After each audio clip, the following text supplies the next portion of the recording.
गांव में एक धोबी रहता था जिसके पास एक घोड़ा था जिस पर बैठकर वह घर घर से कपड़े इकट्ठा करके तालाब के किनारे धोने जाया करता था। उसके घोड़े में एक खास बात थी कि कई बार धोबी के बिना भी घोड़ा कपड़ों को घर घर पहुंचा आता था। गांव के सभी लोग घोड़े की वफादारी की मिसाल देते थे। आज तक घोड़े की वजह से एक भी कपड़ा इधर का उधर नहीं हुआ था।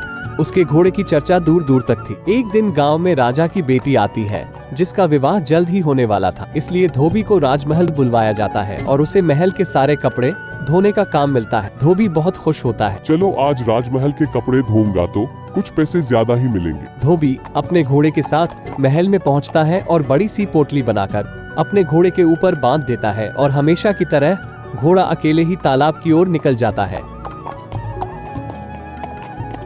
राजा धोबी को आदेश देते हैं कि राजकुमारी की शादी है, कपड़े समय से धोकर ले आना। धोबी जवाब देते हुए कहता है, जी महाराज। धोबी खुशी खुशी तालाब के किनारे पहुंचता है, लेकिन वहां केवल उसका घोड़ा मौजूद होता है, लेकिन कपड़े की पोटली तालाब के आसपास कहीं दिखाई नहीं देती। धोबी परेशान हो जाता है और घोड़े के पास जाता है और इशारों में पोटली के बारे में पूछता है, लेकिन घोड़ा वही उचकने लगता है। धोबी को कुछ समझ नहीं आता कि घोड़ा क्या कहना चाहता है और इसने कपड़े की पोटली कहाँ गिरा दी। वो सोचता है कि राजा साहब तो मुझे जान से मार देंगे। धोबी भागते हुए अपने गांव पहुंचता है और गांव के हर घर में जाकर कपड़े की पोटली के बारे में पूछता है।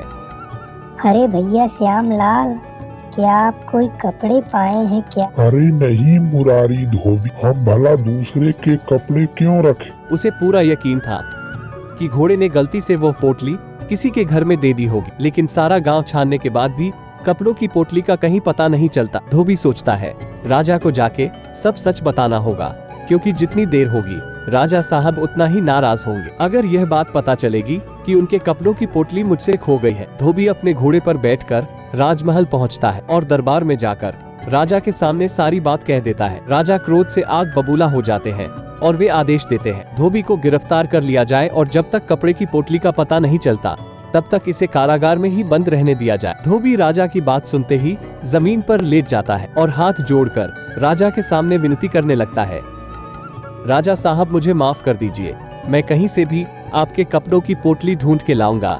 लेकिन राजा धोबी की एक भी बात नहीं सुनता और राजा के सैनिक उसे पकड़कर कारागार में डाल देते हैं। घोड़ा ये सब देख रहा होता है और कुछ देर बाद घोड़ा वहां से निकल आता है। धोबी की गिरफ्तारी की खबर सारे गांव में फैल जाती है। सभी को पूरा यकीन हो जाता है कि धोबी अब जीवन भर कारागार में ही रहेगा, लेकिन लोगों को ये भी चिंता होती है कि उसके घोड़े का क्या होगा। तभी घोड़ा गांव में प्रवेश करता है और अपने घर, जहां वह धोबी के साथ रहता था, वहीं जाकर बैठ जाता है। घोड़े की आंखों में आंसू साफ साफ नजर आ रहे होते हैं। घोड़ा अपने मालिक की गिरफ्तारी से बहुत दुखी था, लेकिन वह बेजुबान किसी से कुछ कह नहीं सकता था। तभी राजमहल में कपड़ों की चोरी से राजकुमारी के विवाह की तैयारियां फीकी पड़ने लगती है। राजकुमारी गुस्से से अपने पिताजी से कहती है, आप बहुत लापरवाह हैं पिताजी, ऐसे समय पर गलती की जिसके लिए मैं आपको कभी क्षमा नहीं करूंगी, क्योंकि उन कपड़ों में मेरे भी कुछ रेशमी वस्त्र थे जिसे मैंने परदेश से मंगाया था। आपको कपड़े ऐसे इंसान को नहीं देना चाहिए जो इतना लापरवाह था। राजकुमारी की बात से राजा और अधिक क्रोधित हो जाता है और आवेश में ही धोबी को फांसी पर लटकाने का आदेश देता है और साथ में ये भी कहता है कि इसे गांव में सबके सामने फांसी की सजा दी जाए, ताकि हर गलती करने वाले को पहले से ही उसकी सजा का एहसास हो। राजकुमारी के विवाह से ठीक 2 दिन पूर्व धोबी को फांसी देना तय किया जाता है और वह दिन आ जाता है। सारे गांव के लोग धोबी की बेबसी पर दुखी हो रहे होते हैं, क्योंकि सबको पता था गलती उसकी नहीं उसके घोड़े की है, लेकिन सजा उसे मिल रही है क्योंकि घोड़े की जिम्मेदारी उसी धोबी की है और उसके किए गए कार्यों की सजा भी धोबी को ही मिलेगी। चारों तरफ भीड़ का हुजूम लगा होता है और गांव के बीचों बीच धोबी को फांसी के लिए लाया जाता है। धोबी की आंखों में आंसू और चिंता की लकीरें साफ साफ नजर आ रही थी। वो बहुत दुखी था। राजा के सैनिक उसे जोर से खींचते हुए फांसी के फंदे के पास लाकर खड़ा कर देते हैं। उसके चेहरे पर काला कपड़ा डाला जाता है। फांसी की सारी तैयारी होते ही इंतजार होता है। राजा के आदेश का है और सारे गांव के शोर शराबे के बीच राजा फांसी का आदेश देने ही वाले होते हैं कि अचानक धोबी का घोड़ा कपड़े की पोटली मुंह में दबाए हुए राजा के सामने पहुंच जाता है। राजा अपने कपड़ों की पोटली देख प्रसन्न हो जाता है और धोबी को फांसी के फंदे से हटाने का आदेश देता है।